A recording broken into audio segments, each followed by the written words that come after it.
I'm gonna fucking scream. I saw a video on Instagram, although I'm sure it's floating around on all platforms, of a creator whom I'm sure is a lovely person and has a lot of value to share, but who's intimating by using clapping and like an animation on screen that the way that you get better at yapping is essentially like learning about the rhythm of speaking. And while that is not intrinsically untrue, it is backward. You don't need to become a master percussionist or like learn to clap on the one and the three to speak on camera effectively. That is like the definition of working from the outside in. That would be like me saying to you, "Oh, why don't you smile more when you talk? Like you look so unhappy." Because if you just did this the whole time, we would be it would be warmer. We would want to listen to you more. Meanwhile, that just looks forced and bizarre and strange because I'm not in the mood to smile right now.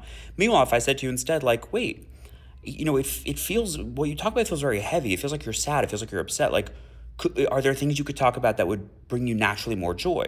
Because then I'm asking you questions that are bringing this work from the inside out, as opposed to being like, "You should smile more." What he's pointing out, which is true, is that a variety inside of your cadence and your rhythm in the way that you speak and the way that you articulate is oftentimes more interesting to listen to for us, for our ears, as opposed to talking like this, which is just one tempo and also one note. So then it's like there's no variety in terms of the speed, and there's also no pitch variation. And naturally, when humans speak, especially when we are trying to genuinely convince or we are impassioned or we are emotionally invested in something, we have variety in our voice, right? I went to school for theater and performance studies, and I was an actor on Broadway, so this doesn't come from fucking nowhere. But I'm watching all of these experts on social media try to teach you about the thing from the outside in, as opposed to saying, like, what if this wasn't about content? And what if this wasn't about growing a following? This was about how willing are you to just, like, show up to the camera and allow yourself to be seen? Because guess what?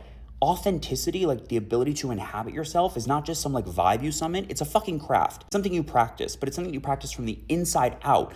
Not like, here's what realness looks like and here's what realness sounds like. I get so fucking angry because this is what reduces people on social media and to believing that to succeed on social media, one must reduce themselves to like the certain way that authenticity or honesty or sharing looks or should sound. No, if you felt free to show up and share as yourself, your speech would naturally have more variety inside of it because you wouldn't be policing how you sound or the words that are coming out of your head.